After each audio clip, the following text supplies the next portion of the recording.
utmost respect. Many of our gods are female and they have been worshipped as a deity by many faithful people. The goddess of wealth is Lakshmi, the goddess of power and strength is Durga, and the goddess of wisdom is Saraswati. Women are the epitome of wealth and power. Women play an important role in society and the whole family is dependent on women for its daily activities.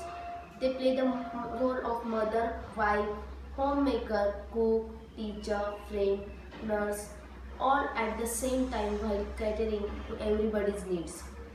The women who are in a job have to also fulfill the job responsibilities while managing home and family. The life of woman is very hard, but she gets little or no appreciation. There are a lot of women who are extremely talented and multitasker but have no recognition in society. Since our country is still developing, it is important to make our country understand that the patriarchal world dominated by men can't stand for much longer. Both men and women have to hold hands and have to work for the betterment of the country. There is a need for men to understand that if they are power of the country, so our women both are equal halves and nobody should be restricted to gender specific roles. Empowerment is a very wide term and to each his own. The general idea of empowerment, how is to include others who are often neglected in the decision making process. In this case, inclusion and acceptance of women in such role is empowerment. We cannot all success in half of us are held back, can we? Education is neither us nor whether. Education is education and it's the right of every human beings. These words by Malala Yousafzai speak volumes of the ripples of change she has been creating in the society through her relentless efforts, from being shot by Taliban at a tender age to becoming the youngest Nobel laureate. Malala's life is an inspiration to millions of girls. Malala Yousafzai is a female education activist who stood up the Taliban, survived an assassination attempt and became the youngest person ever to win a Nobel Peace Prize. Malala Yousafzai was born on 12 July 1997 in the Swat region of Pakistan. Khyber Pakhtunkhwa, her parents were determined to give her every opportunity a son would have starting with an education. But then in 2007, when Malala was 10 years old, her home, the Swat Valley, one Pakistan, most beautiful regions was taken over by the Taliban. Life under the Taliban was difficult and women were discouraged from getting an education and even shopping at the local market. Malala's father, an educator who ran a number of private school of girls, attempted to educate the girls.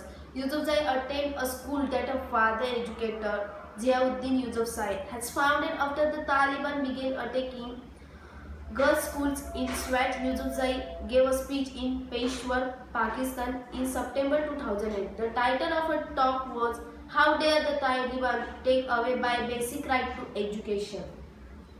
In early 2009, when she was just 11 years old, Yousafzai began blogging for the BBC about living under the Taliban threats to deny her an education. In order to hide her identity, she used the name Gul Makai. However, she was revealed to be the BBC blogger in December of that year.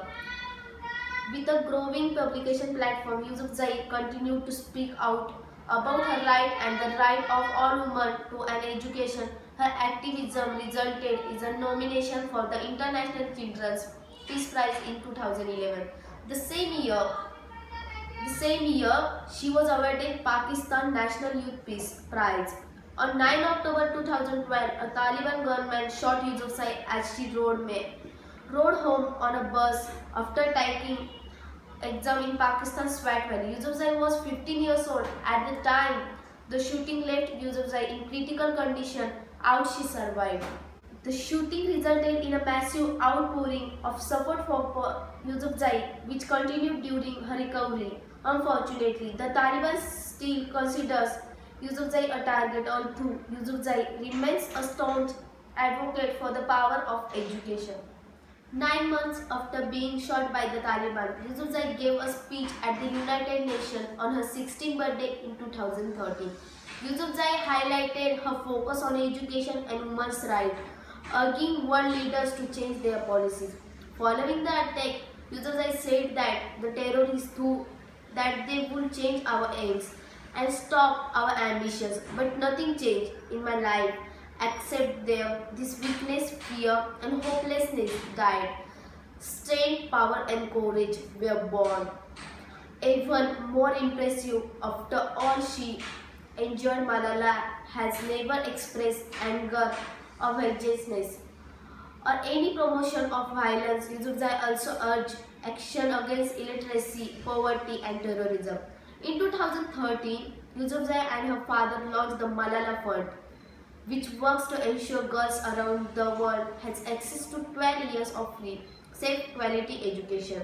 Certainly, there are numerous takeaways from Malala's life, but keeping it a short and summarized from the 5 best things we all should learn from her life are: first point is speak up.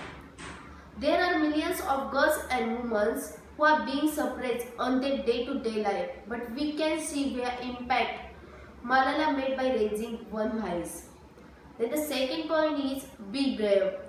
This is certainly the most important thing that everyone should have in them, braveness. Always its major role in any revolutionary change.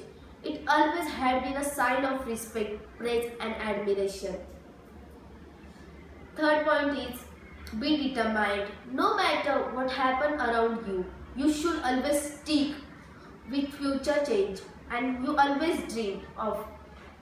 As it been has said, success is a child of persistence and hard work. Fourth point is be knowledgeable. If you want to change something, then first we should have knowledge about it. Malala's life story is a perfect example of it. Then fifth point is be humble. Even after being so famous and no personality of this time, Malala always act and speak with kindness, grace and humility.